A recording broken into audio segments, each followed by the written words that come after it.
থাকতে পারে। আমি আজকেও বলতেছি, যদি আমি এখনো মেডিকেল আওতাধীন আছি, আমি এখনো সুস্থ হতে পারি নাই। আমার মাথায় 72টি সিঁড়ি, হাতে 16টা সিঁড়ি, পায়ে 20টা সিঁড়ি, মাথায় আছে আপনার 26টি সিঁড়ি। আমার অঙ্গটা বিধ্বস্ত করে দিছে। আমি মনের সাহস আপনাদের সামনে আসছি। আমাদের ফ্যামিলি 3 জন সদস্য নিহত হয়েছে।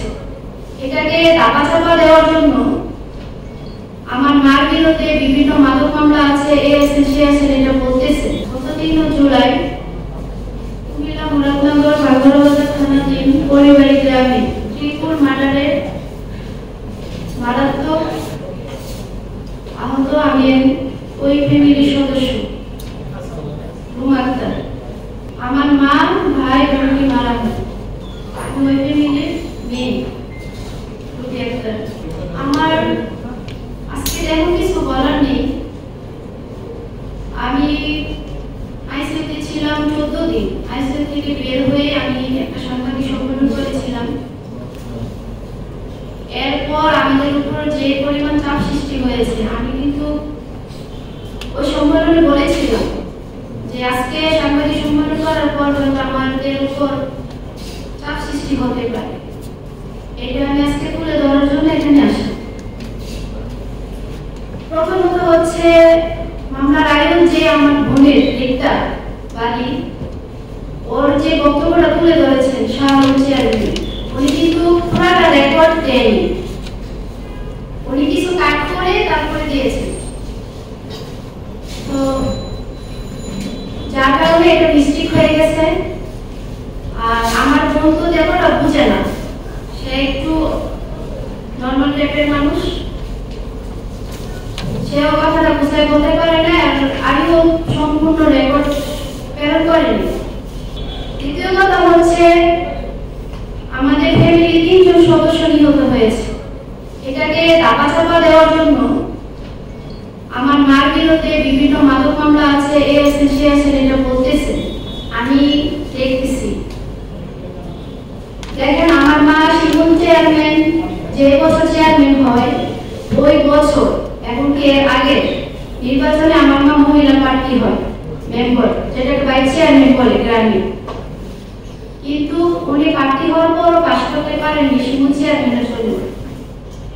আর গ্রামের অসহায় যে মানুষগুলো আছে, তারা সবাই আমার মার কাছে বিচারের নালিশ বলে নিয়ে আসতেন, প্রায় আশেপাশে গ্রামের সবাই।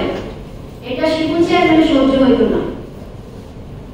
যার কারণে উপদেষ্টা আসিফ মাহমুদের বাবা জিল্লার মাস্টারের নির্দেশের অনুসারে কিন্তু এই হত্যাটা হয়। আমি ওই সাংবাদিক সম্মেলনও বলেছি।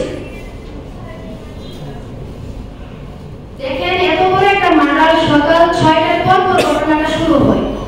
এটা কি আপনাদের বোঝার বাকি আছে যে উপর থেকে নির্দেশ না থাকলে এরকম একটা ঘটনা হয়? আমি আমার ছোট বোন 2.5 ঘন্টা পুলিশের সহযোগিতা চেয়েছি, ত্রিপুরায় ফোন দিয়েছি, কোনো সহযোগিতা পাইনি। বাংলা থানা থেকে পরিবারে আসছে সর্বোচ্চ একদম যদি যানজট থাকে 15 মিনিট সময় লাগে। সেই জায়গার মধ্যে 6টার পর ঘটনা শুরু, তারা 9টার দিকে পুলিশ আসে। এখানে আর কোনো কিছু বলতে হবে আমার মনে হয় না। আমি বাংলা থানার ওসির উপর সন্তুষ্ট। আজকে ওনার জন্য আমি আপনাদের সামনে আসতে পারছি, কিন্তু উনি সময় মতো আসেননি। আর আমি ওনাকে বলতেনি, আমি বলতেছি এসআই নাহিদ, আপনারা এসআই নাহিদ এবং আমার কলেজটা যদি তুলেন বুঝতে পারবেন আমি কি পরিমাণ সহযোগিতা চেয়েছি। উনি বলতেছেন আসতেছি, 5 মিনিট একটু ওয়েট করেন, আপনারা কোনো রকমে বাঁচেন। এটা কি কোনো কথা একটা ডিপার্টমেন্টে? আর আমাদের ঘটনাটার পর যারা আপনাদের মতো সাংবাদিকের সামনে বা মিডিয়ার সামনে যে বক্তব্যগুলো দিয়েছেন, যেমন মুস্তফা পরিবারের, তিনি বলেছেন যে আমরা গতকালকে সন্ধ্যায় সিদ্ধান্ত নিয়েছি এই পরিবারকে একদম শেষ করে ফেলব। এটা আপনারা দেখেন, যারা বক্তব্য দিয়েছেন মিডিয়ার সামনে তারা কিন্তু ঘটনাস্থলে ছিল এবং কি এটার সাথে জড়িত ছিল, তারাও কাজটা করছে।